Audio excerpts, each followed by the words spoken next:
hearing, February 22nd, 2024. Board members appearing in person, Julie McCormick and Tom Kempner, and myself, Mark Greenwald, and our legal counsel in person, Brian Stoller. Appearing via Zoom is board member Joyce Giffra. Board member Luke Ferrin is unable to attend tonight. And we have Alex Wallach via Zoom. Yes, that's a question. I'm here. Great, thank you, Alex. And our environmental consultant, Chick Voorhees, unfortunately is unable to attend tonight. So we are going to start with the approval of several written decisions. The first one is case number 3158, 1430 Meadow Lane, LLC, number 1 and number 2. Has everybody had a chance to review the decision prepared by legal counsel? Yes. Yes. Yes. And Joyce? Yes. So we're ready to vote. I would motion to approve the decision as written by legal counsel in case number 3158, 1430 Meadow Lane. Do I have a second? Second. And all in favor? Aye. And Aye. So our vote here then is unanimous in favor of adopting the legal decision as written by legal counsel. Do you have a copy available to the applicant? It's being printed now. Okay, thank you. The next written decision we have is case number 3164, Robert Kornstein and Sherry Gottesman. Discussion on that, please? Hopefully you got the correspondence, John. Yes, you can. Hopefully you got the correspondence. From the building inspector, which essentially adopts my argument for the determination. So since the building inspector in effect agrees with the fact that the non-enclosed portion of the accessory structure is not put towards the GFA. What deal are we on? 43 Bailey Road. Oh, Yeah, you're in the next one, okay, Tom. sorry, Yeah, I I'm thought sorry. we were You're still on on Meadow. No, you're on the next one. Right. No, you voted on that. Yeah. Okay, good, just making sure. Yeah, of course. So we have received a letter from the building department confirming that the argument that was made by the applicant is correct in his view, thus moving the application. So the board needs to take no action other than. I withdrew without prejudice. Okay. Yeah. And we acknowledge, the board just has to acknowledge the withdrawal. Can you just fix that? I was saying the board just has to acknowledge the withdrawal. So wait, what happened exactly? So the building inspector re-reviewed the application, the issue with respect to floor area, then determined that exactly what the applicant was saying with respect to an accessory structure was correct, and he issued a written letter stating such. The applicant then has indicated to us that he is withdrawing with prejudice. Without prejudice. And all the board has to do tonight then is accept that and acknowledge that the application is withdrawn, and you need to take no further action. So the issue was whether GFA or AFR was the right analysis, and the building department said. The issue, there was an accessory structure, and our position throughout has been that only the fully enclosed portion of the accessory structure is attributable towards the GFA. Gotcha. And the building inspector has adopted that position, thus obviating the need for my request. There's no variance required. Well, not only is there no variance, there's no variance required, and they've adopted, in effect, the applicant's position. The building inspector has. So I'm withdrawing the application without prejudice. Mr. Chair. I'm recused. As board, there's So a just to- different Yeah, you're building. You have to make a I'm motion. recused. Exactly. Do we have to make a motion? I don't know, You don't have. withdrawing it. No, you don't have to. There's no Withdrawn. no It's action. Acknowledging. Correct. It has been withdrawn. So 100%. it's withdrawn, it's not on our table. Correct. Correct. Oh. So that's it, we don't have to do anything more. It's Correct. over. So, Mr. Chair, I forgot. Okay. So moving on, we have case number 3144, Stephen Hickey, 1377 Meadow Lane. We have a draft wetlands permit. The wetlands permit is subject to a recordable covenant acknowledging the restoration of wetlands buffers and the maintenance of those buffers as soon as legal counsel can obtain from the applicant a signed recordable covenant, then we can move forward with case number 3144, 1377 Manor Lane. Until then, we're on hold with our permit and our decision. Next, we have case number 3165, Victoria Khan, 107 Woolley Street, where legal counsel has prepared a decision for our adoption. Has everybody had a chance to read and review legal counsel's decision written for case number 3165? Yes. Yes. Yes. And Joyce? Okay, so then I will motion to accept the decision written by legal counsel in case number 3165. And can I have a second? Second. All in favor of approving the decision as written? Aye. Aye, so that's Aye. unanimous. Next, we have case number 3156, Eiffel Residence LLC, 2020 Meadow Lane, where I'm going to motion to reopen this case pending a review of a memorandum prepared by our environmental consultant, Nelson Pope and Voorhees. So I will ask for a second to my motion to reopen case number 3156, Eiffel Residence LLC, 2020 Meadow Lane. Second. Second. Yeah. And all in favor of my motion to reopen 2020 Meadow Lane, Eiffel Residence, please say aye. Aye. So that vote Aye. is unanimous, and we will have our written report shortly for review and discussion. Next, we have case number 3168, Westerly LLC, 500 Ox Pasture Road, where legal counsel has prepared a legal decision for our review. Has everybody had a chance to Yes. read? Yes. Joyce? Yes. Okay, so then I'll motion to accept the decision written by legal counsel in case number 3168, Westerly LLC, 500 Ox Pasture. Can I have a second? Second. And all in favor? Aye. Aye. Aye. Next, we have case number 3161, Miguel and Gabrielle San Pietro, 81 Lee Avenue, where legal counsel has prepared a decision for our acceptance. And has everybody had a chance to read and review that decision? Yes. So I will motion to accept the legal decision written by our legal counsel in case number 3161, 81 Lee Avenue. Can I have a second? Second. And all in favor of accepting the decision as written, please say aye. Aye. Aye. Aye. So that's unanimous. Thank you, Brian. That's a lot of catch up. I'm glad Thank we you, got Brian. So next, we have our first pending case, which is case number 3155, 1750 Waterview LLC, 1750 Meadow Lane.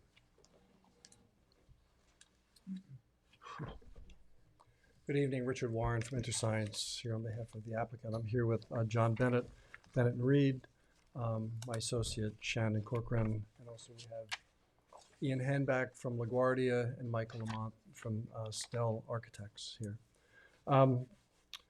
So we believe we've addressed everything you've requested. Toward the end of the discussion of this application at the last meeting on December 12th, we were asked by two members of the board to revise the plan to eliminate the easterly driveway. So the plan was modified, and we submitted that with revised landscape plans, surveys, and updated illustrative drawings that show that change. This is the drawing up here. There's the landscape plan showing that the driveway that was on the easterly side of the property has now been eliminated. We have just a small stub of a turnaround there in order to enable delivery vehicles, UPS, and that kind of thing to turn around once they get down to that part of the driveway. This application's been before the village for a year. We filed it in February of last year. We've had 4 hearings. September was our first. So can you Meadow Lane's at the top of that picture, right? To the left. Oh, there it is. Okay, I was thinking north-south. Yeah. I got it. And obviously this is just a piece of the property because there's a long section that goes out to the ocean, and it's rotated. So during the course of the process with this project, we've made a number of changes and responded to the requests of the board as well as your consultant. The LaGuardia design plan was modified to increase the diversity within the native coastal habitat and increase the plant materials that were included in there. They wanted some additional plant species included and also increasing the density. That was done with the landscape plan at one of the earlier meetings. The landscape plan that you see before you is one that creates an entire native habitat for the site. There is no non-native landscaping on the property. There will be wetlands restoration and coastal habitat created. We provided the ZBA with a detailed GFA and coverage assessment for the surrounding properties. We asked that for either side. And we also provided one that looked at 15 lots, in this neighborhood. And the findings showed that this project shows that our GFA is less than the median size of the homes in this area. For the on-site improvements, we provided you with an analysis of the coverage for structural elements on the property within 125 and 150 feet. That was something that you asked us to do. And that showed that the proposed improvements are going to have less coverage than what exists today with this new proposal because things are moving further away from the wetlands. We provide an assessment by a licensed surveyor of the historical dune lines on the property, and that documented the increase in the width of the beach. And their analysis found that the actual dune crest is much further seaward than the 1981 Dolliver line. We kind of view the Dolliver line at this point as a relic for this area. Even though it is in the code, we recognize that and we ask for relief from that. The architects modified the house design as requested by the board. In the northwest corner of the house to pull it back, it was protruding further towards the street and that corner right in there where you can see the arrow moving. Then we moved that back so there would be the structure would be no closer to wetlands than what the existing house is in that corner before. So if you remember in the existing conditions between the edge of our house and the wetlands, which are in this kind of reddish area down through there, there's an existing swimming pool. So that swimming pool is being moved to the other side of the house, the decking's being moved away, but we wanted to be sure that the house was not getting any closer to wetlands. So this portion of the house, which I'll go point to, I guess, can I take this with me? Yeah. So this corner of the house was pulled back. And what's the structure just above that corner that juts out? That's these? Yeah. That's parking. I got it. And that's grass paved parking. The reduction, actually caused a slight reduction in the GFA of the house when we did that change. We provided you a report from PW Grosser because there was a question that came from your consultant about the depth of groundwater, and 5 monitoring wells were installed on the property to test holes were installed on the property to determine groundwater to make sure that the sanitary system was compliant with the required elevations. That was done, and they provided a letter to you that demonstrated that. LaGuardia redesigned the drainage in order to make sure that we met the highest expected groundwater on the property from those test holes and provided 2 inches of storage capacity for the structures on the site. We provide you with an aerial photograph history that demonstrated the improvements would be respectful of the neighbors on either side. So when these improvements were designed, we thought that it was important that we not protrude seaward of the line of the homes on either side, east and west, and that our pool would not protrude further than the pools east and west of our property as well. And we have letters that were submitted to you from the neighbors, both east and west, that support this project. We modified the driveway design to eliminate the eastern service drive, which I described before. You heard from Lee Wisher from Woods Hole Group that discussed the dune conditions and the applicant's property and the lack of impact of the proposed project on the dune. You were provided with a report relative to wetlands on the site in terms of the quality of the wetlands, that these are relatively poor quality wetlands right now, and this restoration is actually going to improve that. As you'll recall, the boundary of the existing easement on the property that goes around that wetlands is actually going to increase in size, so there's going to be more property that's within the conservation easement on the property than what exists today. So in conclusion, it's our respectful opinion that the implementation of this project is not going to have a negative impact, but will have a net positive impact on this property. The residence we're seeking to build does not go to the maximum allowable GFA on the property. It's smaller than the median from the neighborhood. The plan improves the wetlands values and native habitat on the property. The plan improves the wetlands setbacks for all the structures on the property, with the exception of the house, which is no further seaward because we are squeezed between the wetlands and the coastal erosion line. There will be an adjustment and expansion of the scenic easement. The design incorporates positive drainage. The plan eliminates a FEMA non-compliant house and we'll build a FEMA compliant house, floodplain compliant. So this house will, But you're gonna lift it up? yes, the house is currently not FEMA compliant. So it means it's too low. Yes, the first floor is too low for the house. So we will be building a FEMA compliant house on the property. The How structure, many feet do you have to raise it to accomplish that, roughly?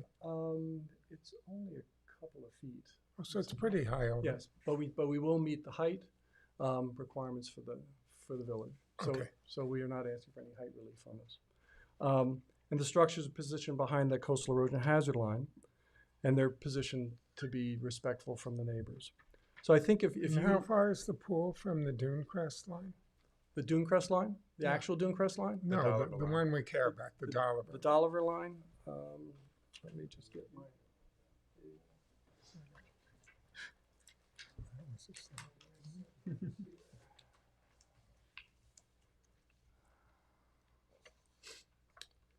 The Dolliver line is swimming pool.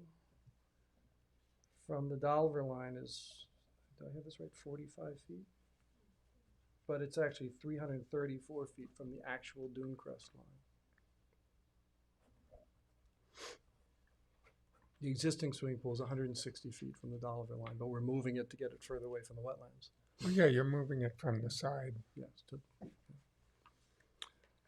So I think if you look at the standards, which I think you're supposed to look at from a wetlands perspective in section 11619.4D, I think that you can only conclude that this applicant has demonstrated this project will not harm, but will actually benefit the wetlands. The standards are public health, safety, and welfare. They're going to be improved by this project. Beneficial for wildlife and fish and wildlife. We're actually improving the habitat on the site. Better protection from flood, hurricane, and storm damage. We're going to make this structure FEMA compliant. The septic system that's down low that has the potential for flooding will now be raised up in the area, that tan area to the south, right in that area. So it'll be raised up so that it will not be flooded. And we're going to enhance the function of the current marginal wetlands that are on the property. So I believe that this project is worthy for relief from this board. We've worked hard with a difficult constrained site, but a significant part of the constraints on the property are relative to what I would consider a very poor quality wetland that's on the property. It's kind of a remnant. It's a Phragmites area that is in this reddish area that you can see where the re-landscaping is occurring. That's actually going to bring back a better quality habitat for that area. So I think we've done everything that you've asked us to do. I have Ian Hand back here if you have questions relative to the landscape plan or the drainage or the grading. And Michael Lamont is here, the architect, if you have any questions of him.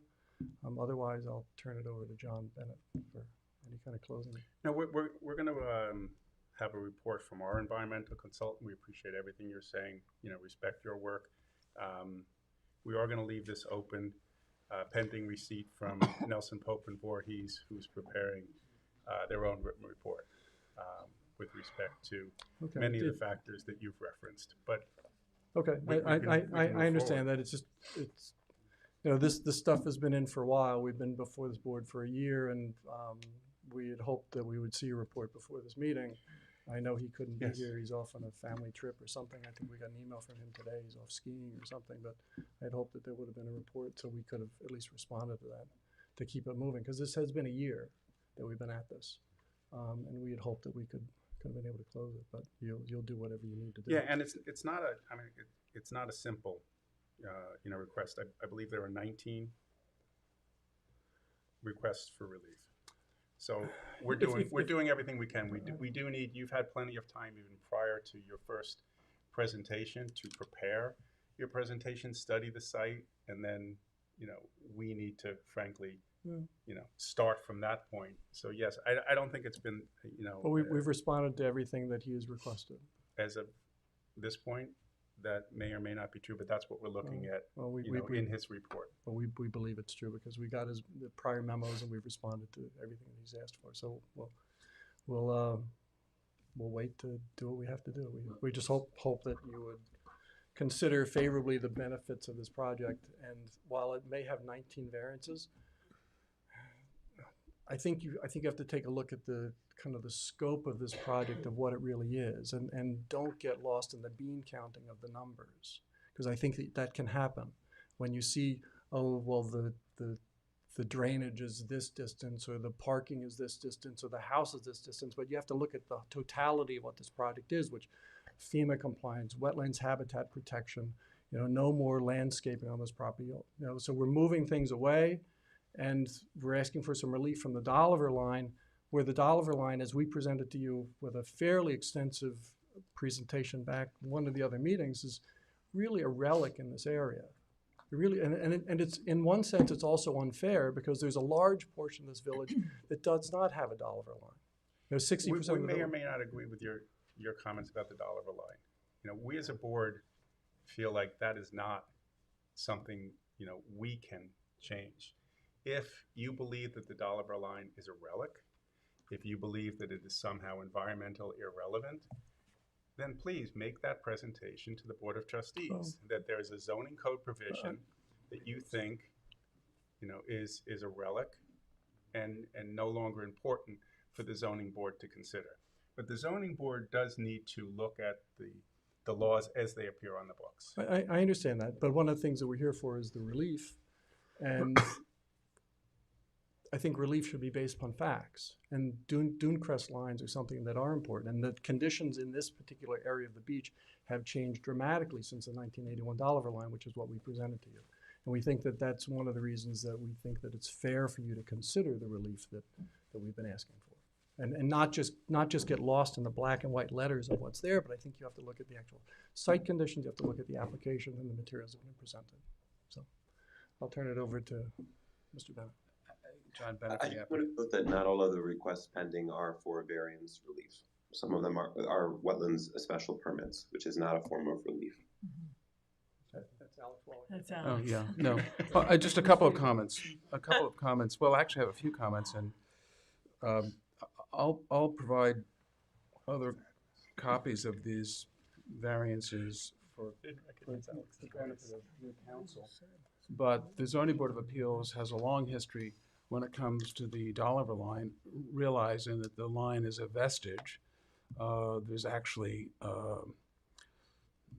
material in some of the board's decisions recognizing that it doesn't bear any relation whatsoever, and the board has in many instances granted relief from the Dolliver line, particularly when the demonstration has been made that the actual dune crest is much, much further seaward. So you're also, like it or not, circumscribed by the course and conduct of this board, particularly when those decisions are so specific as to the fact that the Dolliver line was a stopgap measure. We have affidavits from the architects, rather from the Squires and Holden, essentially the surveyor's record for the village of Southampton, demonstrating that. We also have many applications that I myself have handled where relief isn't granted, such as this, where you're down closer to the inlet, and because of the littoral drift of sand being from east to west, the sand is trapped behind those set of groins, and there's been much accretion. We've had probably in this site alone, probably had over 100 to 150 feet of accretion. Maybe, Billy, we have those photographs that you submitted. This picture, well, with AI, maybe a picture doesn't tell 1,000 words. You never know what you're looking at. But I think it's important for the photographs are too good at doing. Now, they're in that we filed them, but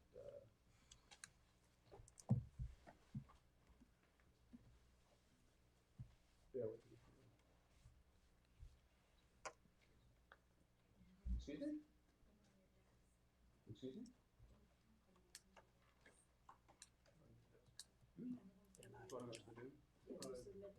Yeah, the ones that we submitted. Yeah, bring those up. I saw it. Now, those are photographs to demonstrate. Well, as long as you have those up, I just wanted the photographs. The first ones you have, the very first ones you have are by the house that I took during that very significant flood event. And I just wanted everyone to see that the footprint of the existing house in that very, very significant storm suffered no inundation whatsoever. But if you would move to Just, I did look at these photos. Could we look at the date on these photos? the dates are 2 days after that significant Right, 2 storm. days after the storm. Yeah, but there was still significant flooding. Indeed on your property as well. Yes, Yeah, yeah. not 2 days after. Okay, the 2 days. the day of the storm, Yeah. they closed the road. So if you're gonna present photos showing whether or not there's inundation, it would be nice to have photos as of the day of the storm. Okay, do That's you all have I'm any? saying. 2 days Do later, you have any? no, because I'm not making the presentation that there Just wasn't wanted to any know. inundation. Okay. All right, but there was absolutely no evidence whatsoever. You usually see evidence of, debris carried forward. There was no evidence whatsoever of debris on the, near the house itself. But that's not why I'm talking. We're talking about the dollar line now. So if you bring me up some of the photographs that I took. I took these myself that same day, which was 2 days after the storm. And as you can see, the dune, the dune is extremely well vegetated. If you could move along to the next. What I did was I took that from not quite the end, the one in the center, not quite the end of the walkway out to the dune, and you can see, to the beach, and you can see how very far. You can see how very far the still vegetated dune is from the house. So this is not an area where there has been significant dune erosion. As a matter of fact, the beach is, as it always has been for the last 25 years, extremely healthy, which is all the reason why in the past the board has acknowledged that the dollar line is an effective vestige. But I'll provide additional copies for council of the board's prior treatment of the dollar line. I am rather surprised that there has been no. We kept on looking in the Dropbox for the Nelson Pope and Voorhees comments on the last submission. They certainly had enough time to do it, but at a certain point, I guess we're not at the point where we'll cry uncle on that yet. And if the board wants to have further input from Nelson Pope, so be it. We did, as Rich mentioned, are there any other photos? No? Yeah. Okay. We did, as Rich mentioned, in specific response to Mr. Farron, who announced at the last board meeting that he was a yes on this. He wanted us to remove a portion of the driveway, the existing driveway on the easterly side of the property, and we did that to the extent we could. We removed probably 80% of it, but just provided a turnaround for cars, just so that there could be appropriate circulation at the site. So in reviewing Village Section 116.19.4 of the code, the bottom line of the project is it's not feasible we submit to demonstrate anything other than the approval. Oh, before I get there, the fact that you have multiple variances on a lot where a house predates later code amendments, I'll get case law for council on this. It's been roundly criticized by the courts for a board to say, oh, you have multiple variances on this property. What you're supposed to focus on is, as Mr. Warren correctly pointed out, is the magnitude of those and the overall effect and the request for the variance relief. So you could have 50 variances, and if they're all small, you can't ground the denial on that. I'll get council case law on that. Merely counting the numbers of variances, you're not doing your job. So it's almost a meaningless thing to say how many variances are. You have to look at the property. Who said that? I was responding to Rich's comment. No, that you it's said you taking a have long 19 time. variances. Yes, here. meaning that it's a complicated. Yeah. It's a That doesn't mean that doesn't mean that it's complicated. It does to That's me. your conclusion. It Yes. doesn't mean It is it's None of my us, opinion. none of us is clocking an hourly Excuse me? rate, so, I don't know what that means, Tom. okay. I well, don't know what that means. I don't know what that means. All If right, that's so if I can, the board doesn't know what you mean because you're talking about something that wasn't said. I what the disagree cha- with you. Let me finish. Okay. What the chair, and then. I heard obviously- what the chair said. what the If you chair- want to clarify the record, that's I'm not fine. But I clarifying heard the what the chair I'm said. not clarifying the record, Okay. okay? No, not okay. All right. You want to just move it to the next meeting? Move it to We- the next we are- meeting. What we is are that? Some moving it- sort of vindictive thing? I'm not We're done moving yet. it to the next meeting anyway, Yeah. so some of this may be repetitive. You'll have That's another okay. opportunity. That's okay. I'm just suggesting if I cannot speak, I didn't say. You have the opportunity to speak, Yes. and the board has given you Right. that opportunity to speak. All I'm saying is what you heard and the way you interpreted it is different than what I heard, and it was different than what the board said. What the chairman spoke about, and this was in response to Nelson Pope and Voorhees not yet having provided a report, was simply that there are 19 portions of this application for relief, meaning there's a number of things that he has to look through. That's it. Chick has provided 2 reports. The application has been filed Okay, for but a year. And I didn't say you couldn't I'm talk. just I was just disagreeing with your interpretation. No, It's not you up to were- me to you tell were you. interrupting me while I was trying to speak. Okay, well, I thought you were doing the same, but in any event, that's fine. No, what I'm simply saying is what you heard and what was said are different. And I respectfully disagree with that. Let's leave it at that. Okay, I'll leave that's it fair. at that. Okay, thank you. I appreciate that, Mr. Stoller. I would submit that it's factually not feasible to demonstrate anything other than to either taken in totality or one by one. This is not a superior set of improvements than what's there now. It's not feasible to state that a house with a septic system at 197 feet from wetlands is not superior to a house with a septic system at 96 feet. So we're going from 96 feet to 197 feet with the wastewater system. It's not feasible to state that a house with a swimming pool at 145 feet from wetlands, which is what is proposed, as opposed to 40 feet from wetlands, is not a superior development plan for the purposes of the wetlands law. It's not feasible to state that an IA wastewater system as proposed here is not superior to the existing system, both in nitrogen reduction and in distance, as previously pointed out from the wetlands.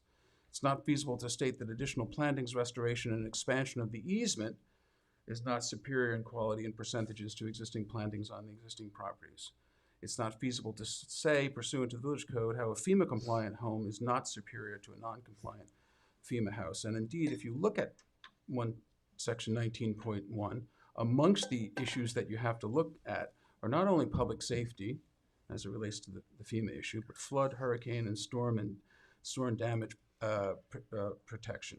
So that's why you have to look in the scope of your review from a wetlands point of view at the FEMA issues. There's significant retreat here, and again, as I've stated to you on many occasions, if you look across the street to on the north side of Meadow Lane, in many instances, from a percentage point of view, this board, over the course of the last 30 years, has allowed doubling the size of houses for much less significant wetland retreat. There are many houses on the north side of Meadow Lane, a much more fragile ecosystem that have pools at 50 feet and even less. And that started out with lots where there were, say, 1,400, 1,500, 1,600 square foot houses that ended up with 3,400 square foot houses. So this is hardly an aggressive application given the entire body of the board's manner of treating things on Meadow Lane. And I would recommend to you, if I may, Mr. Stoller, a review of the various approvals that I have provided on Meadow Lane, both on the ocean side and on the north side. It's a lot to digest, but I think you'll find it the reading interesting as it relates to this board's manner of treating these applications. So, thank you very much. So let's motion to. Could I just ask no, please go ahead. One I last didn't question. see you step up. Is it possible for you to contact your consultant to see if he could provide that report quickly, so that this way, because the thing is if we don't get it till like a day before the next hearing and then we have to respond, we're talking about another 2 months. So is there any way that you could ask him to try to? We're on the same page. I've been doing that. Okay, and this way we could get a copy of it, and this way we could, at the next meeting, we could respond, and hopefully at the next meeting get this closed. So I would appreciate that if you could do that. So just so I understand, but you're asking for something to be given to us in advance of the next meeting, so that we don't end up in the same situation here where we have to adjourn because we don't have won't be able to respond. Yes. So anything that you could do would be helpful. Thank you. Are there any members of the public who wish to be heard from this on this application?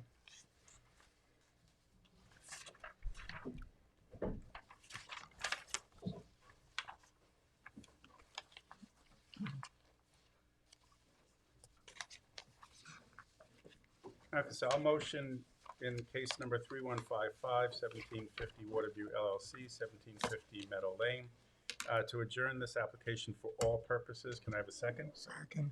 And Joyce, are you there? Yes. Okay. And all in favor of adjourning this application for all purposes? Aye. Aye. Okay, so that's unanimous, and we can move forward. It is March 12th. Alex, we have it as March 12th, correct? All adjournments are until March 12th?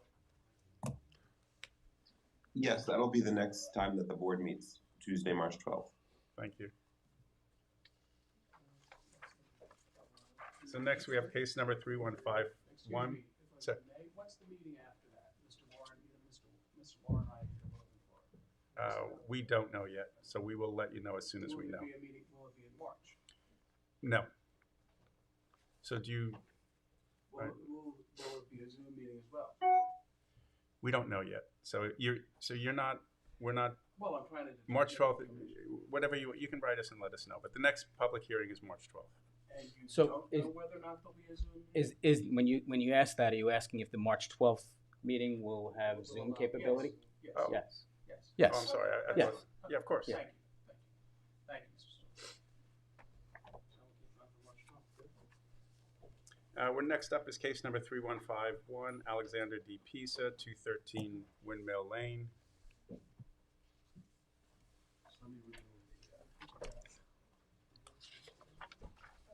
Can't applicants always appear via Zoom? As long as we have the capability and offer it, there may be a time when the authority to have Zoom meetings will expire. Okay. But for now, yes. As far as you know, For now, yeah. as far as you know. Right. The village adopted video conferencing law when we were permitted to do so, and the law technically, or the state enabling statute expires in July, but we've heard discussions that it will be extended for another 2 years, so we should be okay. As long as there's Wi-Fi. That's, yes, subject to that condition. Good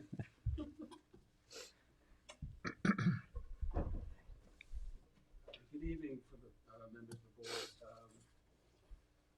My name is John Bennett, Bennett and Reed, 212 Windmill Lane, and Bailey Larkin from my firm is with me, as well as the project principal, Alex Pisa, who just walked in.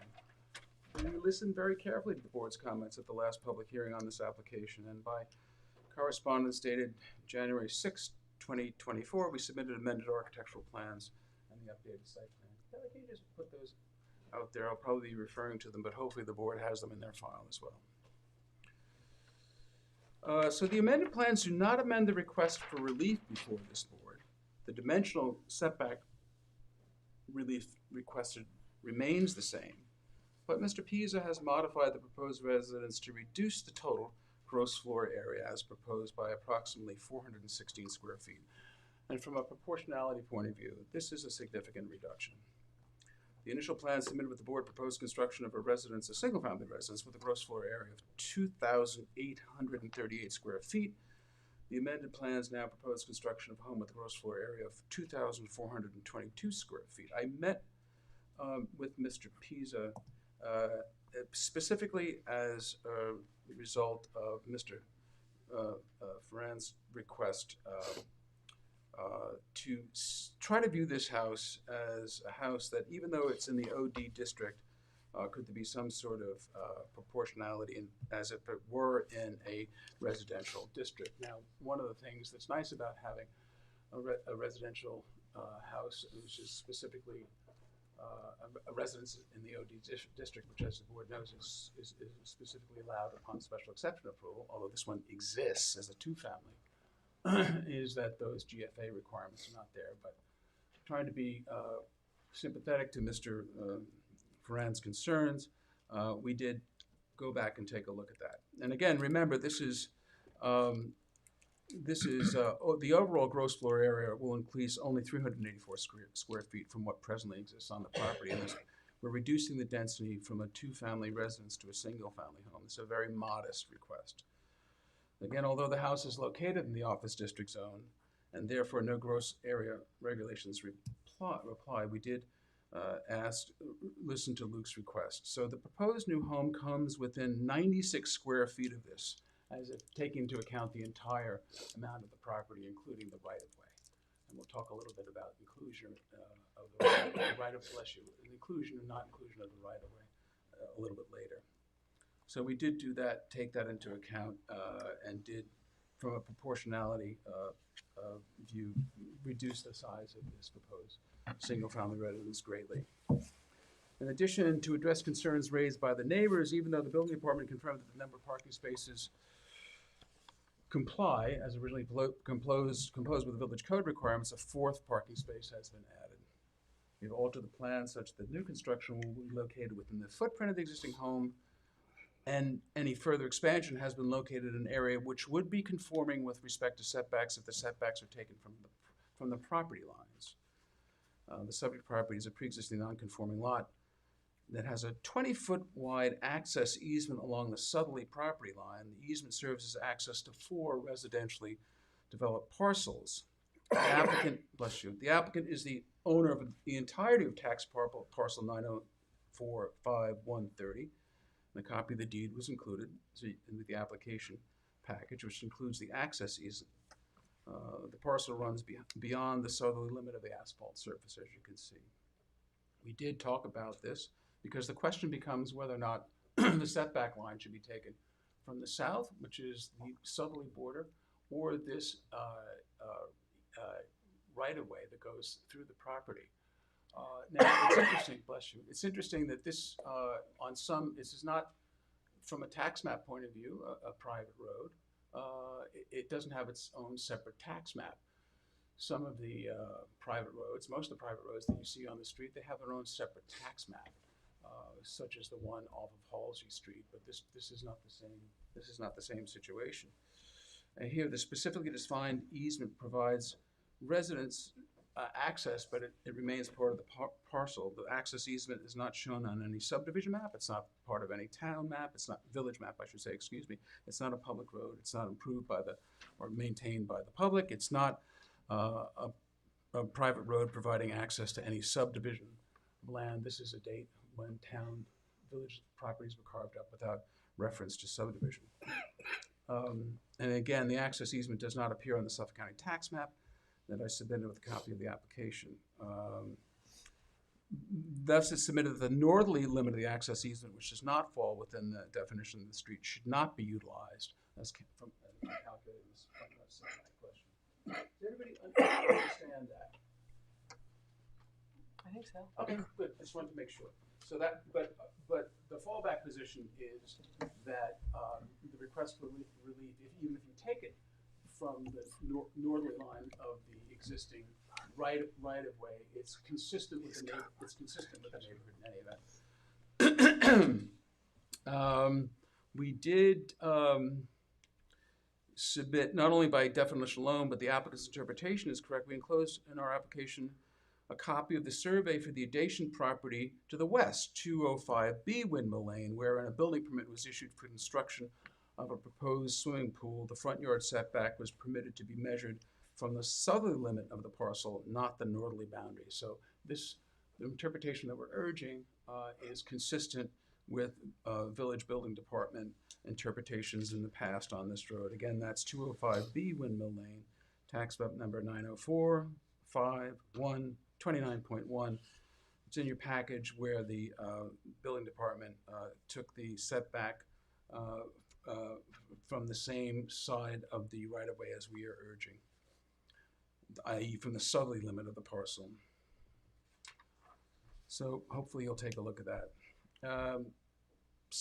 With respect to the request for the area variances and the special permit, let's go through them. We have, and again, we'll do this again. We did this in the past, but we'll show it to you again. I think it's best seen on the survey here.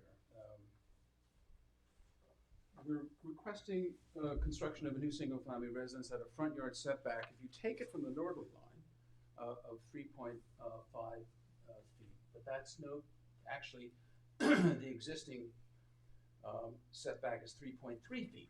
So we're actually staying a little bit behind that. It's shown on the survey right there, 3.5 feet. That's the proposal. You can see the existing is also 3.5 feet. So that's for the front yard. So again, if you take it from the northerly part of the right-of-way, it's from it would be three 3.5 feet where the 3.3 foot setback is existing. The rear yard is proposed at 22.4 feet. 30 is required, but 22.3 is existing. So again, no further encroachment to rebuild this property. Then there's a proposed basement egress staircase that's 5.4 feet from the side property line where 30 feet is required. It's basement egress. Doesn't create any issues with light and air. The property to the east, there's surprisingly enough, there's a small parcel to the east that is vacant. The Masonic Lodge building is on one parcel, and there's an intervening piece here. So there's a small parcel that's vacant, but nevertheless, it's a request for this basement egress at 5.4 feet, and again, that's primarily subterranean. Again, this was called out in the denial letter. Dwelling on one single-family dwelling on a unit that's 6,263 square feet, where 20,000 square feet is required. But remember that there already is a two-family dwelling on this. I don't necessarily know why this is required. This is a pre-existing single and separate non-conforming lot with a two-family dwelling. We're going down to a one-family dwelling. We're actually decreasing any non-conformity. Why do we need a variance? I don't know why. I don't understand it logically, but to the extent that you agree with the building inspector, we would of course ask for that variance. There's an existing parking space with a 0-foot side yard setback. That's an existing space. 10 feet is required, but there's an existing space at 10. The relief should not be necessary since the parking is existing, but nevertheless, if you agree with the building department, we'd ask you for relief on that. And then total side yard setbacks, 41.2 feet where 60 is required. This was the result primarily of that rather small existing setback on the west, or rather on the east. The westerly setback is more than adequately met from the westerly property line. And then a special permit if necessary for the new single-family dwelling on the property already improved by a permitted two-story residence. We filed a petition. Again, our position is it's rather strange to ask for a special exception permit for one-story, for a one-family dwelling on a parcel that already benefits from a two-story dwelling. But nevertheless, we filed the petition. I'll go through the subject matter that's required in the petition. The use will be in harmony and promote the general purpose of the chapter. The property is already improved with a two-family dwelling. The adjacent parcel to the immediate west and the property to the north, fronting on Windmill Lane, are improved by single-family residences. Thus, the established character is residential, and the proposed use is the most appropriate use, let alone one which comes into greater conformity with the village's limitation on density for residences in an OD zone. The plot area is sufficient, appropriate, and adequate. It is. Again, we're reducing the density from a two-family residence to a single-family home. The proposed use will not prevent the orderly and reasonable use of adjacent properties. It's already improved by a two-family dwelling. The adjacent parcel to the immediate west and the property to the north, fronting on Windmill Lane, are also improved by single-family residences. Particularly suitable for the location within the community, it is. This is an area that's an OD zone, but up and down this area, including this parcels to the west and parcels on Windmill Lane, have been the subject of special exception approvals granted for residential uses. Indeed, I was tracking the parcel on the corner of Windmill Lane and White Street on the, I guess that's the southerly corner, and it appeared that there was a request in to allow some density reduction there to create a two-family house there, and I believe that was granted. Alex, you may know, but I believe that was granted. So here, the request is actually to reduce the amount of nonconformity with the 20,000 square foot density requirements. The characteristics of the use are not such that it would be unsuitably near to a church, school, theater, recreational area, or other place. Now, the proposed use is residential. And obviously, it's not unsuitable near a church, school, theater, or recreational area. Remember, these are the general standards for special exception uses, which include things like bars and restaurants. So sometimes we're going through these standards, but you have to remember that they're standards that are often that are meant to the general standards that are meant to be viewed by this board when it's examining entirely different, the whole panoply of potential special exception uses. The proposed use, and I'm sorry to bore you, but this is what the building inspector asked for us to go through these standards. The proposed use, particularly in the case of a non-nuisance industry, conforms with the chapter definition of the special exception use, and it's already improved with a single family, with a two-family residence, as are the adjacent properties, and that's a use that is allowed on special exception approval. Access facilities are adequate. The existing access easement provides the subject property as a two-family residence, so the proposed use will reduce density. Thus, it's submitted that the access is adequate. All proposed curb cuts have been approved by the street or highway agency, which has jurisdiction. The property is already accessed by means of an easement, not a street or highway over which the village has jurisdiction, and there are adequate parking. We demonstrated that. We're actually adding one to allay one of the neighbors' concerns about excess parking on the street. It was tough, but we sandwiched an additional one in. Adequate buffer yards and screening. The applicant will screen the subject property as required by this board. Any reasonable conditions for screening, we're more than happy to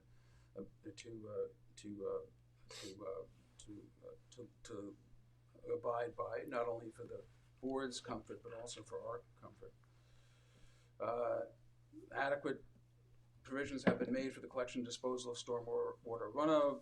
The applicant will obtain any necessary and all approvals from the Suffolk County Department of Health Services for the installation of a new IA wastewater system. So what you have here is we'll be putting an IA system there, which of course improves the nitrogen reduction, but also by its very use, a single-family residence as opposed to a two-family residence goes a long way to that.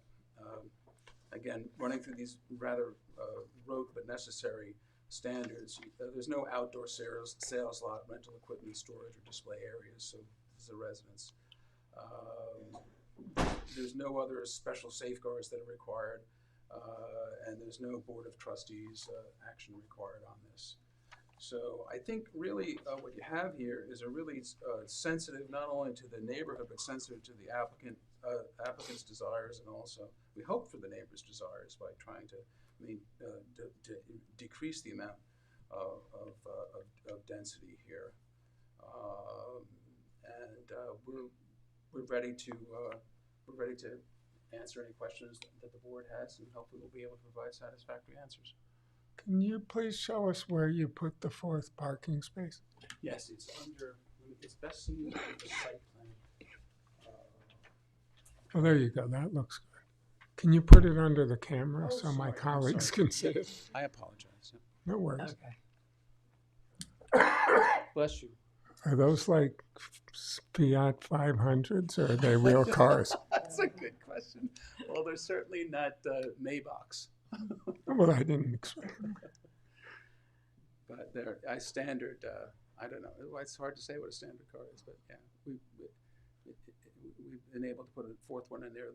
One of the neighbors had concerns that I guess there had been some parking on this rather narrow right of way, so I think it's great that we're reducing the density. That should of its nature help, but also we were able to sandwich another so the cut in the square feet was to make room for the car, another car. Basically. Well, not only that, but Luke said, can you try to bring this into some more conformity as if this were subject to the GFA requirements and limitations on a residence? So we took away, what did we get it for? 416 square feet, which on a house that started out at 2,800 square feet, that's a good reduction, I think. But I mean, I think it was a little bit of soul searching on the part of Mr. Pisa. I said, we're trying to be accommodative to some of the board's concerns, so that's why we did that. Thank you. Do any other board members have questions? Julie, do you have any No, not at this questions? time. Thank you. Does anybody from the public wish to be heard? That's what I thought. Thank you, John. Okay. Good evening. Jason Berg. I'm from 217 Windmill Lane. And I just wanted to make sure that the board has received the neighbor letter that was written by myself. And 217 is where? we're east of the house. So we're one of the 4 homes that are basically have a property right to the Okay. right of way. The letter you're referring to is a November 13th letter? No, we sent a second one, which was sent for the previous meeting, and I confirmed receipt from the building department. And it was signed by all 4 of us as the neighbors from 217, 215, 205B, and 205A. I can't say I have that. Okay. We do not have it. Okay. I've got a copy here. Do you want me to read it in, or Please read it in. just read it in? It wasn't in the Dropbox. And yeah, and I confirmed as well that it was received. So I'm sure with all the changes to the dates. So. No, I wasn't able to see it. Agreed. No, fair. Would you like me just to read it in? Please. Okay, so again, this was signed by the 4 neighbors, Jason Berg and Jennifer Shin of 217 Windmill Lane, Megan Fleischut of 215 Windmill Lane, Joseph Beckwar, who's here today, 205B Windmill Lane, and Florence Etheridge. She's 85, so she might be here if she could be, but I think she's seen her family away, 205A Windmill Lane. So, I addressed it to the board, or we did. And it says, Dear Chairman Greenwald and members of the board, we the owners, it's actually quite a long letter. We the owners of 217, 215, 205B, and 205A Windmill Lane write this letter regarding the revised plans and support letter dated 1/16/24 for the application of 213 Windmill Lane for special exceptional use, appeal of the interpretation of the building inspector's denial letter dated 8/17/23, and request for other variances for applicable provisions of the village code. We appreciate the revisions of the plans that have been made by Mr. Pisa as compared to his original submission, and are generally supportive of Mr. Pisa being able to build a reasonable residence at 213 Windmill Lane. But we still believe that the size of the proposed residence in the revised plans continues to be out of proportion to the size of the lot, to lack appropriate setbacks, and should not be approved in the current form. With respect to parking, we appreciate, and this is going to address a lot of the things that Mr. Bennett spoke about in detail. So with respect to parking, we appreciate that the number of proposed spaces has been increased from 3 to 4. The support letter states that the additional space is not required, but section 116-22L states that as part of the review of an application for special exceptional use, the board shall determine there are off-street parking and truck loading spaces at least in the number required by the provisions, excuse me, I didn't know I was going to read all this, of section 116.14 of this chapter, but in any case, an adequate number for the anticipated number of occupants. And further, the layout of spaces and driveway is convenient and conducive to safe operation. So what we would say is he's applying for special exceptional use, so the board can determine how many spaces are needed, even if it's more than the minimum. And we would say this is a special area. There's really no other parking. And anyone who would park in the area in excess of those spaces would be blocking our easement. So let's see. So you're looking for a 5th parking space? No. if I understood? We're saying you guys could say that he has to have a 4th space. It's not that he doesn't have to. It's the board could decide he does have to. So it's not just him doing it, of his own volition. And it's not a nice thing to do. We actually think it's necessary, but that it lacks setback. And so we think that although there's an extra space and that's great, the location is not sufficient. So I'll explain to it in the rest of the letter here. So we submit that given the request for special exceptional use and the unique location, that you can determine that the parking space is reasonably required. And so we remain concerned that the proposed spots have no setback from the right-of-way. And we believe this presents both safety and aesthetic issues. And we believe that parking spaces should be set back as required by the code, which I think is 5 feet. So we would ask that as part of this, sorry, this was a long letter drafted and was expecting people to read it. We would like the spaces to actually be set back like on a normal road. We've got kids that, my kids ride their bikes up and down the street. The Fleischutes have kids, they ride their bikes. And we'd like to have some kind of warning that a car is going to be backing up out of the spots. There is sort of an existing gravel area, but what I'd submit is, at least what I've seen is, I've never seen anyone parking like right up against the road. They park in kind of further in the yard there in 213. So I'm not sure that the spaces as seen on the plans, that's kind of it's not really a parking spot, it's kind of a parking area. So then in terms of the size of proposed residence, we still think it's too large.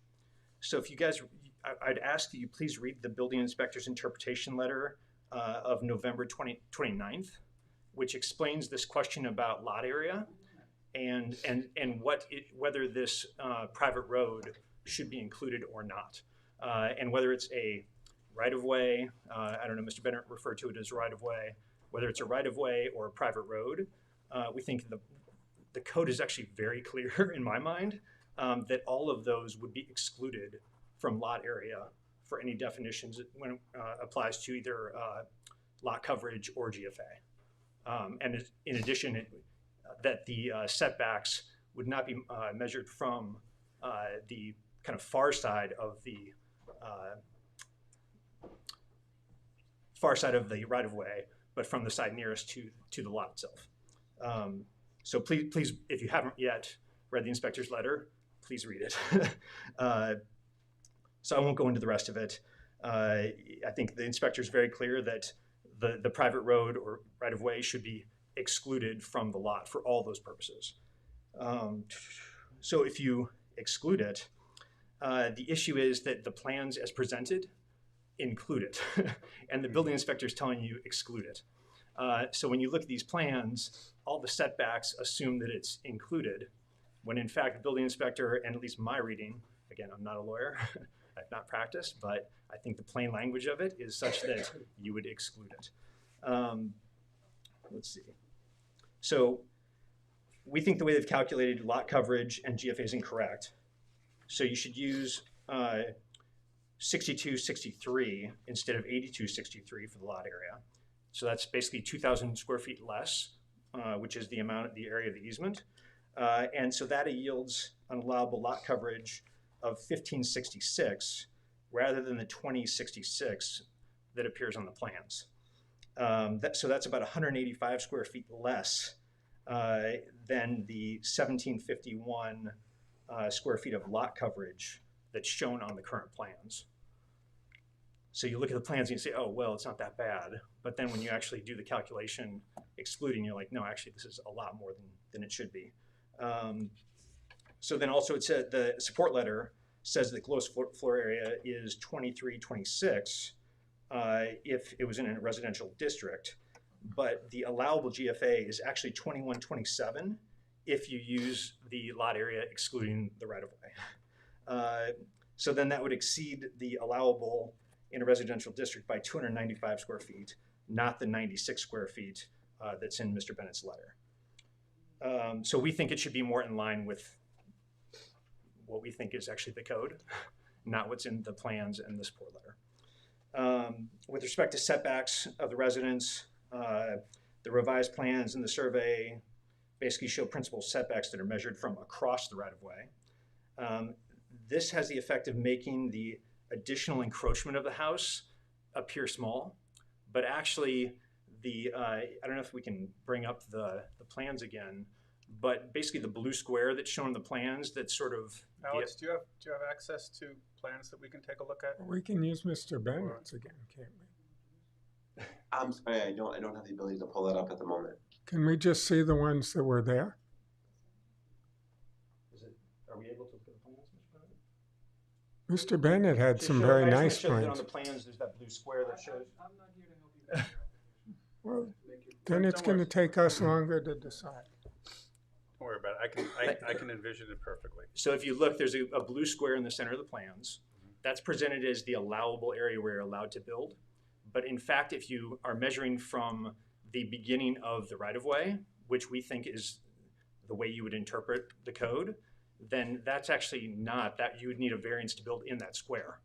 So it's actually much more of an ask in magnitude than what's presented in the plans and the letter. So let's see what other points we covered. So look, I think that's inadequate. It's really, if you think about what the purpose of setbacks is, it's setting this house back from where people are moving, going back and forth, and that's the private road or the right of way that we're using. And so it doesn't really make sense for the setback to start from across the right of way. It really makes sense for it to start at the beginning of the right of way, just logically. So anyway, so that's really the key point in the letter on that. And then what I would also point is, so there were historical filings for the other properties in the area, basically showing that special exceptional use and variances were granted. And what we just asked the board to note that one, the prior applications, they seem to be either supported or at least not opposed by the neighbors. In the case of the special exceptional use for 217 Windmill Lane, which is my house, in 2002, there were no variances required. In the case of the approval of variances on 205B, Mr. Beckwar's house in 2006, the variance increased the GFA by about 204 square feet, I think, up to about 2,000 square feet. So substantially smaller than what's being asked for 213. And Mr. Beckwar's lot is about 2,000 square feet larger than 213. And if you read the board minutes on that, there's a quote in there and it says, in view of this is the approval, it was in view of the location of the house and that they are within the existing footprint, the board has warranted and granted the variances. And then 4, in the case of the approval of the subdivision of 215 into 215 and 217 in 1989, there already had been 2 dwellings on the property. And that was turning 2 properties into basically half an acre each. So pretty large properties. So anyway, so that's the substance of the letter. And then last, I'd just like to point out, or ask the board actually, that please focus on what makes sense for this lot, and start with that, and primarily anchored in the code. And I think that clearly excludes the private road, because you can't build on that, and that's really a building inspector's argument. That it should be somewhat similar to what has been approved previously in the area. That it takes into account the neighbors in this somewhat unique situation where there's 4 other houses that have a property right on this lot. And then we do ask you to please don't focus on where we started. This is a small lot, and so it doesn't really matter how large the initial application was. We should think about what is the right thing for this lot. And again, we are not opposed to Mr. Pisa building a house on this lot. We just want it to be reasonable for the lot. So whether you start putting 20 pounds in a 5-pound bag and then move to 10 pounds into a 5-pound bag, going from 20 to 10 is not relevant. The 5-pound bag is what's relevant. So please, we ask that you think about it that way.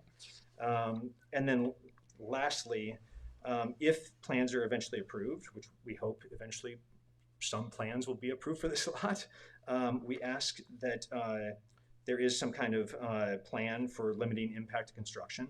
I think Mr. Bennett mentioned it on the last meeting, actually. They would come up with some plan to make sure that there wasn't a lot of issues with construction kind of impeding our access and such, things like that.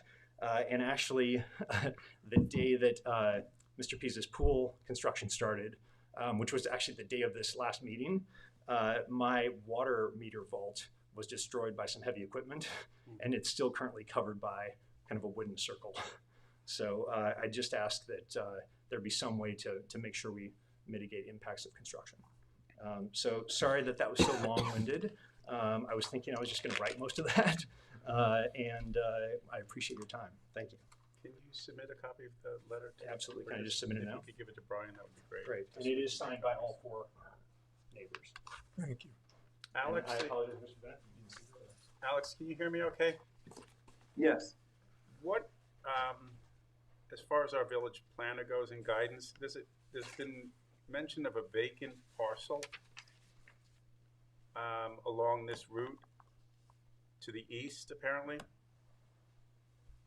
Yes, there's a vacant parcel between this one and where the former Bethel Church property is. Do we know ownership or history, or what if that parcel came forward and asked for the same variance relief that this parcel is asking for? I believe the property is owned by Elijah Bailey. I understand Mr. Bailey is deceased and may have been for some time. I've heard from the applicant that they've been trying to track down his descendants to determine who's the rightful owner of that piece. Right now it is vacant and we have no pending applications for it. But it's possible that if somebody were to procure that piece, they could make an application for this or for other uses on it. How big is that lot, Alex? I don't have that information in front of me. I believe it's comparable to check the tax map. Do you have the tax map? Well, we must have it in the notice provisions. Mr. Bennett, how big is the current structure in square feet? The current structure is, we're proposing to add net only 384 square feet to what exists on the property. So it's 2422 minus. You said 2422 is the new proposal. No, what the overall, those are two separate numbers, a little bit of apples and oranges, Tom. I'm sorry. What we're proposing to add is merely 384 square feet to the overall, I'll say gross floor area, even though it's not applicable in this zone, but nevertheless, we're talking about that. So it's 384 square feet, which is approximately, it's like 2 parking spaces. Yeah. 2.5 So you're parking adding spaces. When I say parking 380 space, I'm just trying to give you an idea visually of how much space.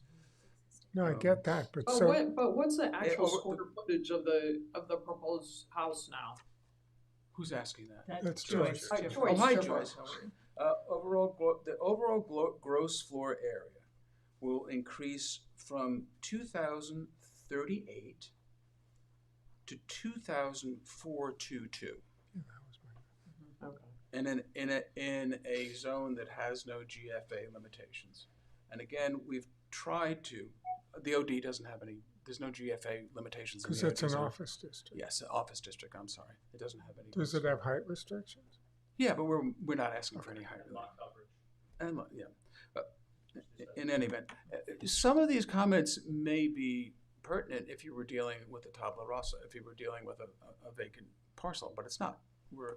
I'm sort of scratching my head that a neighborhood that has, we're asking to go to a single-family residence from a 2-family residence is objecting to the mere increase of 384 square feet. But I'll leave that with you to decide whether or not, within your reasonable discretion, it's appropriate. I did want to add, there was some comment made about the Beckwar lot, which is the lot that we referred to before, which is. I'm sorry, what was that address of the? Yeah, no, I'm getting. Okay. I'm sorry. It's 205B Windmill Lane. But it's not behind the Bethel Church. Okay. No, that's not that little parcel behind the Okay, behind so Bethel Church. I'm sorry. Repeat you did just tell me the number, but I didn't retain it. 205B Windmill Lane, which is Okay. tax map 904 Got it. 205B is Yeah, right okay. here. There's a house. Yeah, here's the survey and here's the building permit application. And the building inspector took the setback from the south side of this right away. As a matter of fact, I did meet with Chris Talbot and he's re-reviewing. I was going to ask you to keep it open at the end, re-reviewing whether or not this interpretation, the current interpretation about keeping taking the setback from the north side of the road is appropriate. I'm sorry. It's totally appropriate. I'm sorry. What are you sorry about? I'm sorry that if we have a letter of denial, the letter of denial stays in place. No, it doesn't. Okay. No, it doesn't. I'll bring this up with whoever else I have to bring Bring it up. Go Okay? ahead. But Knock don't yourself take out. our time with a letter of denial and then go back to the building department to have the letter of That's denial totally revised. within my right to Yes, do you that. can go and try to do that. Well, I did it successfully with the application that I withdrew. Mhm. So I'm sorry if it upsets you, but that's totally within my right. It should upset any board member who puts their time and effort into public hearings. It should upset any Oh, village Lord, resident who attends these meetings to find out that you can go to the building Of course you department and can. have the letter of denial changed. Of course you can. Once it's issued, once we have a public hearing, my personal view is that stays in Mark, place. you realize I that don't under wanna the argue case with law you of the about Court of... that, No, you okay? just want to state your case. Yes. And yeah, but the law is the Parkview Central case, the law is absolutely clear. Court of Appeals, building inspector can change his mind. Period. Mhm. So let's talk about 205B Windmill Lane, where the building inspector did take the setback from the southerly part of the right-of-way. And also it should bears stating that it was stated that this Beckwar lot is 2,000 square feet larger than Mr. Pisa's lot. If you, very simple math, obviously the area 10,000 square feet was taken from the entire lot, including the right-of-way. It's 118, excuse me, please don't interrupt me during my presentation. I didn't do that to you. I didn't do that to you. Okay, so it was 118 by 89. So some comment was made that the Beckwar lot was 2,000 square feet taller, 2,000 square feet larger. If you applied the same standard that I'm asking you to apply, that's one thing. But here, the Beckwar lot, they included both the building inspector and the surveyor included it, as we did here, the right of way. But that's where we are. So I'd obviously like time to respond to the comments that were made. I'm sorry, but I try to get all my stuff in as quickly as possible, so not only the board, but any of the neighbors can have an opportunity to respond to it. So I would ask you to hold it over so I respond to the comments of the neighborhood. And unless there, of course, there are any other questions that the board has at this moment. Let's talk among the board members. Should we keep it open? Oh, excuse me. Yes, please do.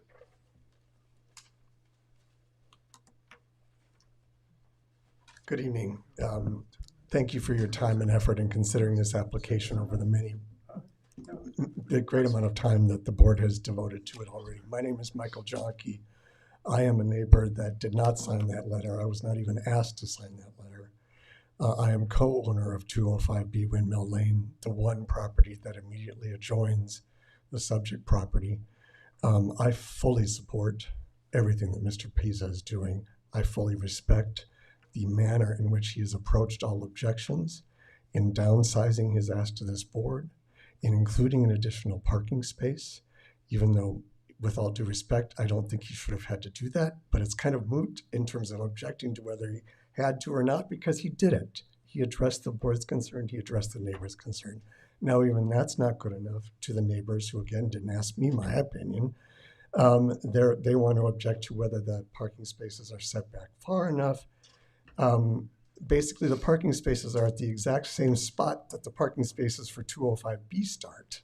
And so, unless you're going to object to where our parking spaces are, and,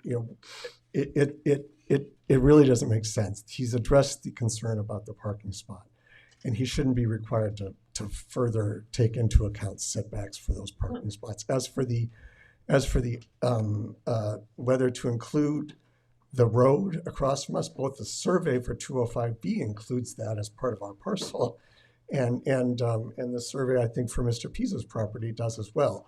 But I defer and don't want to get into a dispute as to whether the building department inspector was right or has the ability to revisit his conclusion on that. My point is, even if you accept that you should not include the road for purposes of setback purposes, this is a very reasonable proposal that does nothing but improve the value of this neighborhood.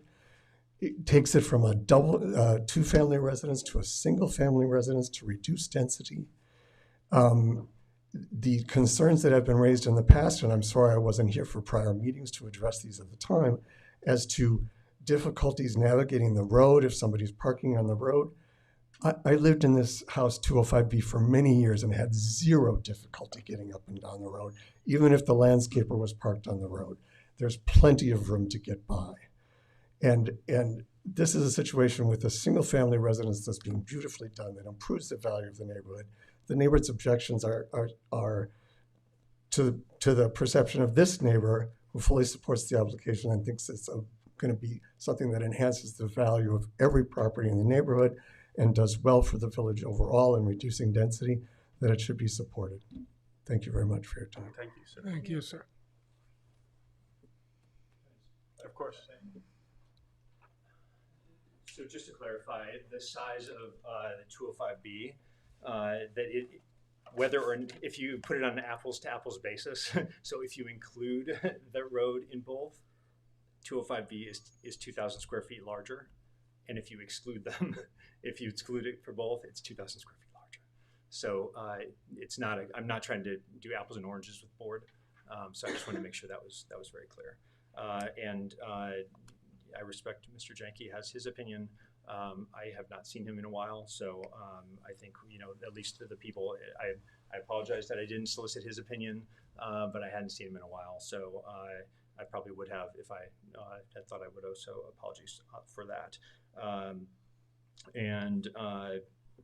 I think, you know, we talked about it as a group, and you know, we tried to make sure that everybody's opinion was heard in terms of what we submitted as a neighborhood. So thank you.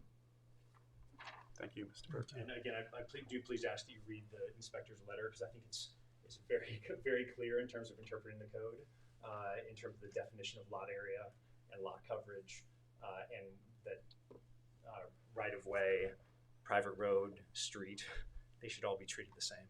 So thank you. What does the board want to do? Well, I made a request to keep it open because I heard your haven't had time to respond to that letter. I heard you. Okay. I don't think we really have any option on that.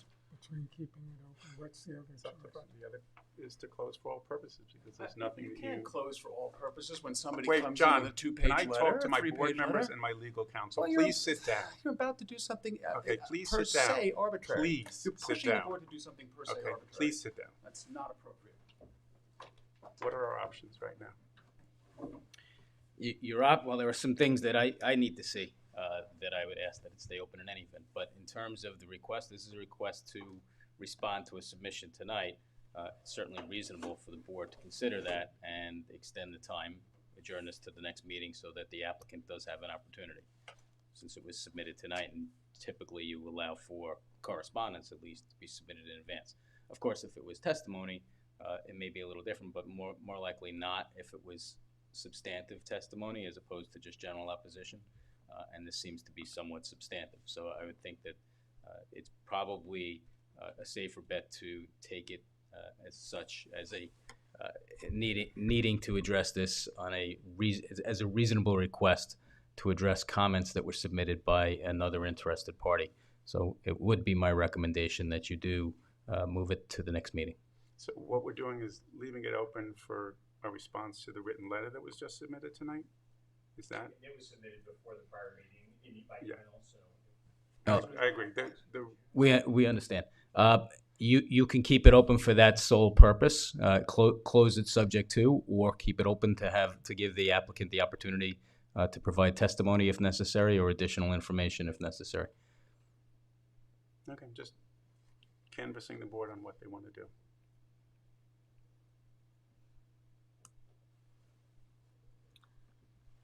I'd like to hear the response from the applicant to the comments that were made this evening, from a letter that was provided whenever it was supposed to have been provided. I'm sorry that we did not receive it to be prepared ourselves with our questions from it for this particular meeting. So I do want to have the opportunity to hear that. That's fair. I agree with George. Okay, do you want to make that motion and I'll second it? I wouldn't make the motion. I would offer the motion and someone would make it. I could tell you the language of the motion, which is just that at the request of the applicant, the board will continue the public hearing on this application to March 12th. Not limited to response to the I don't letter, think that's not what I heard. They want the opportunity to give them an opportunity to provide To a respond response. to the letter and the fact that we had not seen the letter either. So you want to it's keep problematic. So keep it open on narrow grounds. Right, exactly. All right, so if you're going to do that, you would close it subject to submission of information, but it sounds like he also wants to testify, is what I'm saying. So if he wants to testify, you can't just leave it open for a singular purpose. you would leave it open for all purposes in that regard, if you want to consider testimony. Is that your recommendation? That is my Okay, recommendation. so because- I'll motion to leave, what do we have? Case number 3151, Alexander D. Pisa, 213 Windmill Lane, open for all purposes. Can I have a second? Second. And all in favor? Aye. Aye. Aye. Joyce, do we have your vote? I, Thank you. The next case up, we have case number 3162, Sydney Guevara and Sally Antoine, 146 Halsey Street.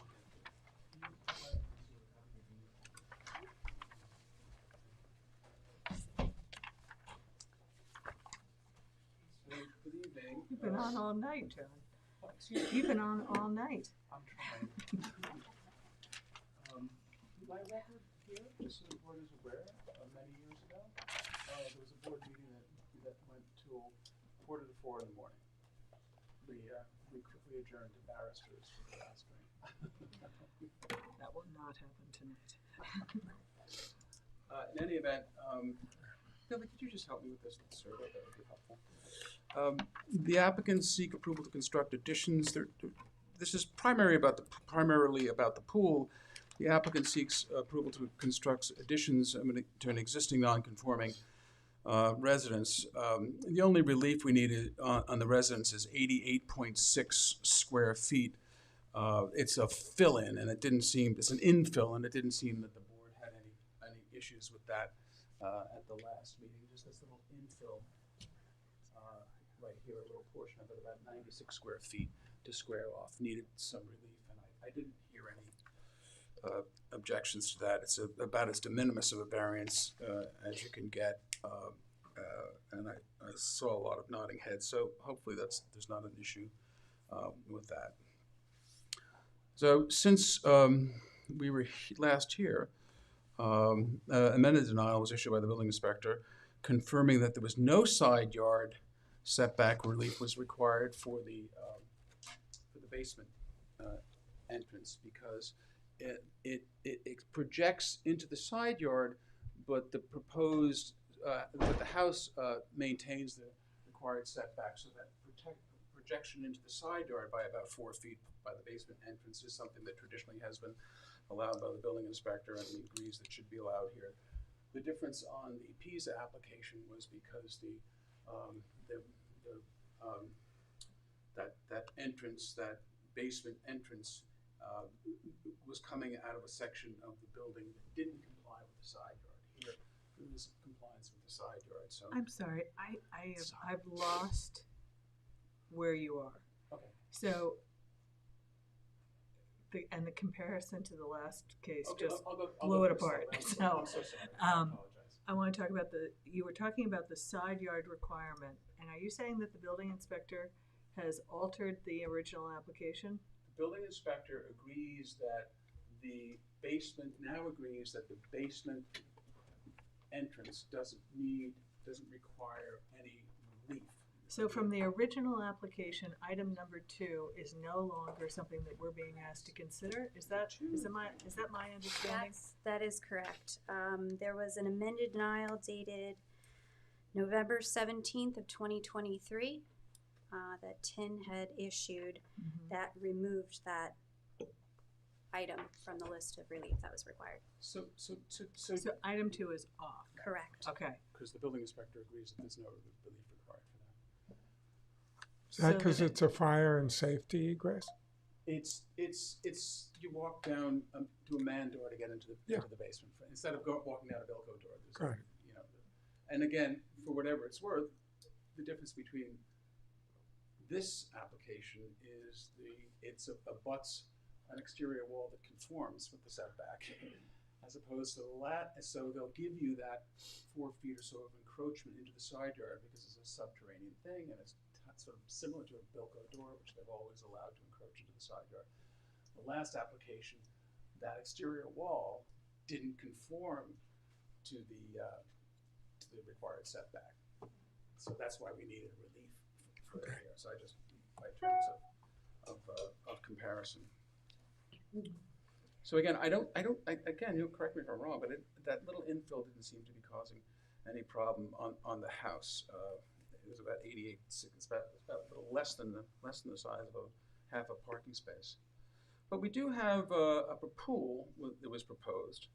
And initially, the applicant had proposed construction of a proposed pool that was 15 by 28, located 25 feet from Cooper Street, where 40 feet was required. And the proposed pool required that modifications be made to the existing detached garage. And you'll remember at the last meeting that one of the neighbors, who happens to be a member of the Architectural Review Board, was very concerned about two things.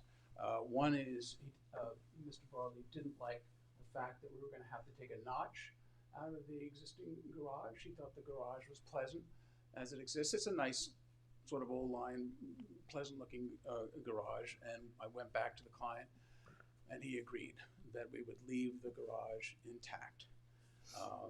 So that's in order to do that, and in order to respond to some comments from the board, we downsized and moved the size of the pool. I also want to add that originally we were trying to clean up some of the nonconformities on the lot, this pre-existing nonconforming lot, even though this what do you call it, the bay window is existing and has been existing for forever, since the 20s. We were going to take that away because the bay window was a further encroachment into the non-conforming front yard, but Mr. Broadley felt that that would impact on the aesthetic of the house. So although there's no relief required for the bay window because it exists, we were going to take it away in response to one of the neighbors' request. We're going to just leave it. We're going to leave it. So I think we should be talking about zoning, because what you're talking about is aesthetics and the ARB needs. No, I'm talking about the fact that the proposed site plan has changed. Okay. In response and to, your requests then are changing. So our agenda for tonight is not accurate. No, that's not true. That's not true at all. What I'm trying to say to you is that we were going to take away an existing bay window to try to reduce some of this nonconformity, but we're going to leave it there because there was comment from one of the neighbors that that was a nice aspect. So the only reason I'm bringing that to your attention is that we're not going to take that bay window away. It was an encroachment. Let me just clarify. So what I see in the application is a set of plans dated 6/9/22, revised 7/21/23. Has there been a subsequent plan that's been prepared reflecting what you're talking about tonight? Yeah, 10/2/2024. It changes, it downsizes the pool, it changes the setback. January 2nd, 2024. This is in response to board comments. I'm just looking to see. Sorry, just looking to see if I could find it.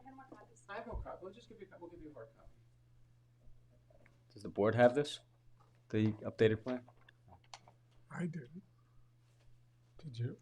But what I want to know is how has the request changed? Because that I'm looking at the agenda, and the agenda I do not believe is reflecting whatever alterations.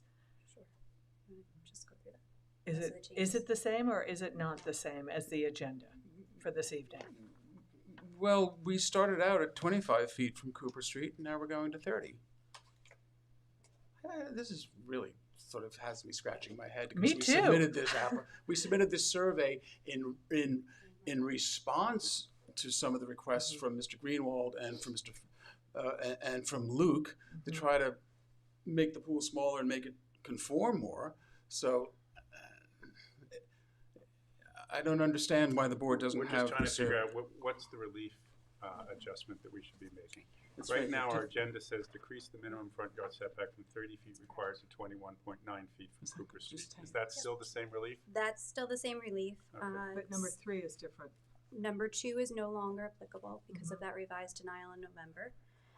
Number 3 would change to request decrease the minimum distance from street for accessory structures from 40 feet to 30 feet from Cooper Street for a proposed 22 by 10 foot pool. So it's 220 square feet versus 420 square feet, which was 22 by 10? Yeah. correct, 22 by 10. To make a total of 220 square foot swimming pool. as opposed to the original 420. Do you have any other copies, Bill? Brian has a This was filed on January 12th. Frustrating for me as well. So, us too.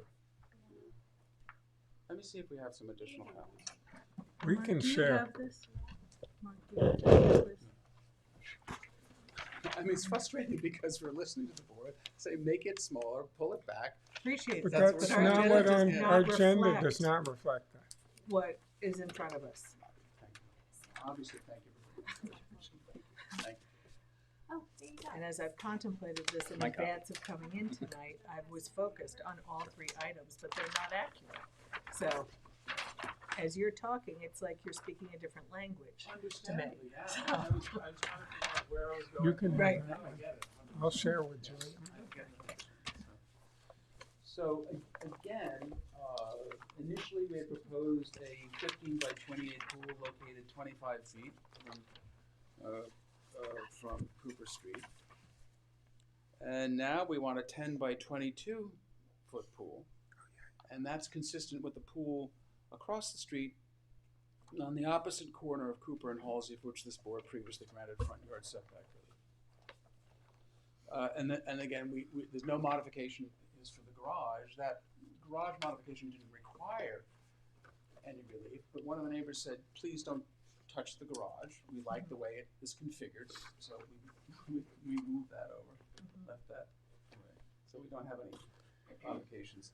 And then again, regarding the bay window, I just wanted to make sure that I wasn't. It's the bay window. Previously, I had said we're taking the bay window away because that's going to further decrease the setback from the front yard. But the neighbors like the bay window. It's there. Right. It's there. So we're going to leave it there. And also, as you can see on the on Mark Schiffert's plan, it's actually 42.5 feet from the actual edge of the pavement. Now, that's not. I'm not suggesting that that's the right of way or that's where you should take the setback from, but from a totality point of view, this is a street that's not going to be increased in size. There's not going to be greater asphalt put on there. So physically, it's 42.5 feet from the actual edge of the pavement. Let me take you through what the board has done on these applications in the past. We did submit a bunch of several variances. We have the Gleason lot, which is across the street. That lot is 4 feet deeper than the subject lot. What's that address? Oh, I'm sorry, it's 135. Right, Cooper, 135. 135 Halsey Street. The Gleason, the Gleason application is directly across the street, relatively new variance. It's 4 feet deeper. We included not only a copy of the decision, but the relevant portion. In that Gleason, the board recognized that the Gleason property at approximately 65 by 150 was similar in shape and size with the properties within 500 feet along Halsey and Cooper. And relief was granted to permit construction of proposed pool, same size, located at a front yard setback of 35 feet. Here we're asking for 30, but the Gleason lot was deeper. The property is well screened by existing hedge along Cooper, and it'll comply. We're holding a 21-foot setback from the property to the north, which is 1 foot greater than the required 20-foot setback. Then we also had included in our November 9th submission several variances which granted approval to construct pools on corner lots. It's a corner lot, and as Mr. Anderson used to say, I'm dating myself to Anderson on zoning, which I still look at. With due respect to Ms. Salkin, I still look at Anderson on zoning. Corner lots are almost a textbook practical difficulties. But in any event, there was the Hawks Hill decision, which is where the board, there was a pool located on the southwest corner of Pulowski Street and North Woolley Street. The pool was permitted to be located 20 feet from Woolley Street. It's a 15 by 30 pool. And again, we're trying to keep this thing a reasonable size. There was a matter of Ingoglia on Moses and Fox Hollow Lane. That pool was within a designated front yard, had a front yard setback of 30 feet. It was a pool that was allowed at 14 by 32. Here, again, as was recognized by the building department, the proposed pool will not be located in the physical front yard, but only requires relief from the front yard setback requirement. So we're out of the physical front yard. We just need relief from the actual front yard. We're behind the leading edge of the house, which is usually what is very helpful when the board analyzes these properties. There was a matter of Braverman. There was a pool located within a front yard on Adams Lane and Roscoe. These are all in the package. That was a 16 by 36 pool. It was located 42 feet from the street frontage, but there was a 70-foot front yard requirement. 70 foot. Here we have a 40-foot. What was the address on that? Oh, I'm so sorry. They're all in there, but that Yeah, I don't it see was that one. Adams Lane and Roscoe, matter of Braverman. If we have, Bailey can give you a copy of it. Ms. Larkin can give you a copy of it. It was a matter of JFG two-family realty on the southwest corner of West Prospect and Halsey, where a pool was allowed 32 feet from West Prospect Street. And then matter of Albanese on Armand Street, it was a front yard setback of 33.8 feet for a 20 by 40 pool. So given the board's history on this, and given the what we think is the reasonable way these matters have been handled, we don't think the relief request is substantial. We've pared it down from what was originally proposed in line with the board's request. It's located behind the residence and will meet all the required side yard setbacks, which is most important because, as you know, the pools in this zone, the typical accessory structure setback in this zone is 10 feet, but the trustees, I think properly, have required pools to be set back 20 feet, double the setback. So we meet those side yard and rear yard setbacks. It's, of course, a type 2 action. The difficulty is not self-created. The subject property is a non-conforming parcel improved by a non-conforming residence. Pools are a very common accessory structure in the area. I think we have one letter of support in there.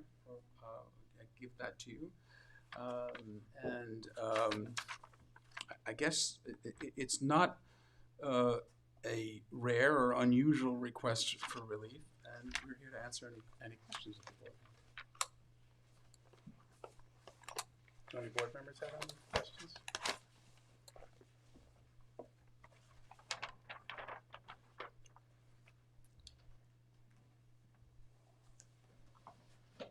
I hesitate to say it, but because of the change and because of the information that we did not have, I'd like to have the opportunity to consider all of the documents and hold it over for another meeting if that's possible. I think that's only fair. I was a surprise that it wasn't to me, so I would have no objection. Alex, could you do the board a favor also? I know the applicant submitted some cases as precedent for the board granting swimming pools. Could you also just provide for the record 70 Walnut Street, where I believe the board denied a swimming pool? And also, I believe, if memory serves, but it's 31 South Hill, which is the corner of South Hill and Platt Terrace. Oh, I know that property extremely well. Where again, the board denied a swimming pool. So I just want to have a record, and I think these are somewhat recent cases. I do want to have, for the record, not just cases that the applicant could find where pools might have been granted, but also cases where the zoning board denied pools. Okay, but as long as you're talking about 70 House South Hill, I know that property extremely well. 31 South Hill. It's 70 South. It was 70 South Hill. Was it 70? Thank you, 70. Alex. 70 South Hill. It's Was an it 70 entire- Walnut too? It's It was an like entirely 70 or 71 or if I may. 72 Walnut, excuse me. It's an entirely distinguishable situation. The property was entirely redeveloped with a single-family residence that was located centrally within the property, so they chose to put the house there. When the variance application was originally filed for the residence, it included a request for the installation of a larger pool on the property, and the application was amended to remove the pool, and the house was constructed. It's a totally different situation than you have here. You have an existing house on an existing pre-existing non-conforming parcel, no self-created hardship. One of the things that the board focused on, because I was involved in that very much as for some of the neighbors, is that originally the house had a pool. They took it out and put a house centrally located. They sort of sandbagged themselves. And the board spent a lot of time on that, as did the neighbors who were in significant opposition. Are we talking about the one on Walnut or No, South I'm talking Hill? about on Hill Street, as I said. The No, property was South Hill South and Hill. Platt's South Hill, Terrace? excuse me, South Hill, I apologize. It's South Hill and Platt Terrace. That was all property, that was that U that the Platt Yeah, family developed. The property was located in an R40 zoning district where the 70-foot front yard was required. And here we're in a R12.5 where the setbacks are much less. And I don't think that that's really at all, given the history of the development of that property. It is, that's apples and oranges. I'll let you take a look at that and keep it open. I don't have a problem with that. I was surprised that the board hadn't seen the requested changes which we made in response to board comment. Yeah, the only other comment I'd question when we're looking at precedents, because we do have to find our way and establish clear, rational precedents. I agree with that. If I look at this particular application, it does not appear, just correct me if I'm wrong, it does not appear that there's any building envelope for a pool. Well, it wasn't on any of the other variances. No, it's one of the guidelines that I might or might not use as I'm looking at other, sometimes if somebody can have a pool, but then it's just a matter of maybe making the pool a little bit wider, but there is a conforming setback for some, swimming pool. Here, I just wanted to confirm that as I'm looking at it, there's no building envelope for a pool. Well, actually, that actually helps my case, because if you, in the situations that you just talked about, there is more of an alternative. Yeah, it's just one of the things I'm thinking through. Okay, well, I probably Okay, so we're gonna motion to, does anybody from the public wish to be heard on this application before we adjourn it for all purposes?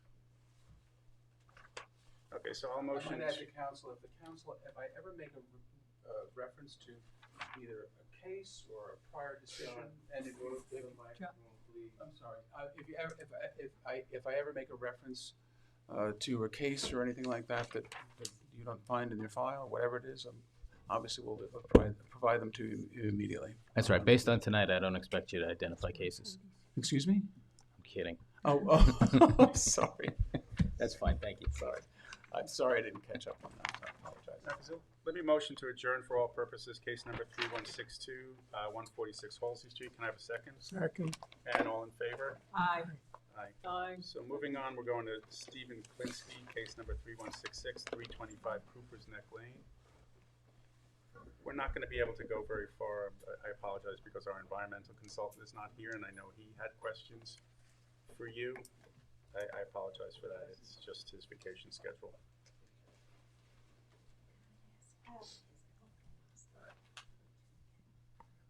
So last time was December meeting, Luke asked me to put the plans of the existing and proposed side by side, which I did. I don't think Ms. Cormac. I've seen the testimony though. Okay, you saw it. So the side by side is quite clear this time. So you can see this is the Well, we actually existing can't porch. see it right now. Hold on, You mean they you should cannot put see it. the highlighter? There it is. It's very hard to see, as you can tell. I'll go, I don't know.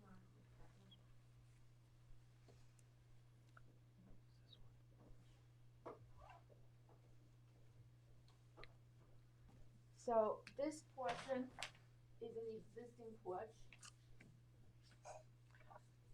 I'm afraid that's not helping all that much. Oh no? No, if you had perhaps a black marker, it might highlight it a little bit better.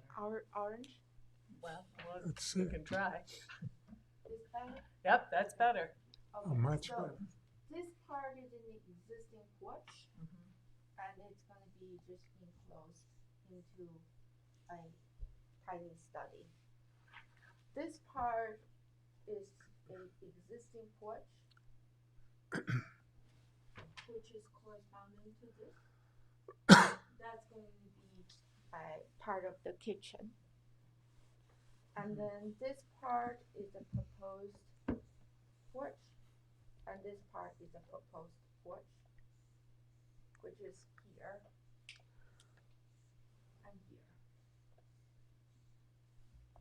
So I hope this is a little bit clearer this time to show you what is existing and what is proposed. So everything that you've just highlighted is some of it's existing and some of it's proposed, correct? This portion is proposed, Mm-hmm. and this portion is proposed. Okay. The rest of them, Are this existing. one are existing porch enclosed. Enclosed, proposed. And then the area variance requested will be this part and this part towards the street. That's 5 feet, following the existing porch. And then last time, Chick was saying that he is not so concerned with this side because it's on the other side of the development. He's more concerned with the new porch that's on the wetland side. And he's asking us to do a revegetation plan, which we did. We actually went to the site with the environmental consultant and with the homeowner. We'll walk around, and then we all kind of agreed that this is the part where we decrease the wetland, is where we'd like to put out the planting. The decrease of the wetland is from 51 feet 8 to 47.8, so it's like a 4-foot decrease, and we're gonna add 4 foot of a buffer. The square footage is, this side is 88 square, this little square that we added as new, and this is a little bit porch that we adding new. Right, these two are actually new new coverage, new footprint. The rest of them is existing footprint. So these two add together 176 square, and we're proposing of 200 square of revegetation. And then the plants we proposed are is soft rush and Pennsylvania sage. So the front row is soft rush, and the back is Pennsylvania sage, and that's the plant. And they are both native, and they're deer doesn't eat it, so it's deer resistant and very low maintenance. It's just like grass, low grass. That's what suggested to us. That she was telling me that Chick normally accept this plants as a good revegetation choice. So that's the only two things that was asked last time. First to do side by side, and then revegetation. We need to have Chick though. Yeah, Chick had mentioned he had some concerns about the revegetation plan. Oh, or okay. questions, Okay. call them concerns or questions. Okay. So we do need to leave it open so that he can be here Next and time. next time, March 12th, if that's okay. Yeah. So you wouldn't be able to relate his concern and his. Not as well as he could. Can we ask him ourselves during the time Sure. period? Sure. Okay. Let me. To reach out to him, I'll absolutely. reach out to him and ask him. Okay. We just know he's away right now. Yeah. I don't know when he's returning. I think he's back next Monday. Okay. But in fact, let me do this. Let me ask him to reach out to you, hopefully with some written correspondence, Yes. so that you can. Respond to it. The next By time the I 12th. come here. Well, I'll do that. for I'll reach out to something. him and let him Yeah. know. that Okay. We'll work it that way. Maybe he can watch this a little bit and It's up tell to us you. what. Sure. But he reads the plan. He read the plans and he had made some comments, and I know that he wanted to relay those comments to you at this board meeting. So I'll ask him to put them in writing and send them That's to you. probably better off. Perfect. Thank you so much. So I'm gonna motion to, unless there's somebody from the public who wishes to be heard with respect to, excuse me, case number 3166, 325 Cooper's Neck Lane. I'm gonna motion to adjourn for all purposes, case number 3166. Can I have a second? Second. And all in favor? Aye. Aye. So we are ready now with 64 Down East, case number 3167. Mr. Chair, I'm recused on that one. Okay, You still have a quorum. we still have a quorum. Should I stay here or do I need to leave? You don't have a quorum. You have to have 3 present. Oh, we have to have 3 people Oh in my person. gosh. Something that Oh, God. Carl may have wanted to know earlier. Well, he did. He Carl know would I have was. loved to know earlier. I'm sorry. No, it's not your fault. Oh. It's not your fault. I realize Joyce is not here. We don't have a quorum for this. And nor do we have an environmental consultant for this. Sorry.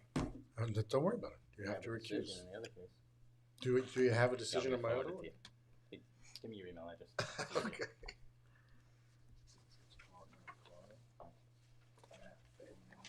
Yeah, these are trans. I have to recuse. Which is the other one? Yes.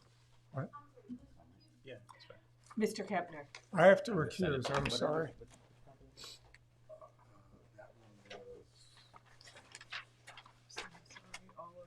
Do you need 3 present to have a quorum?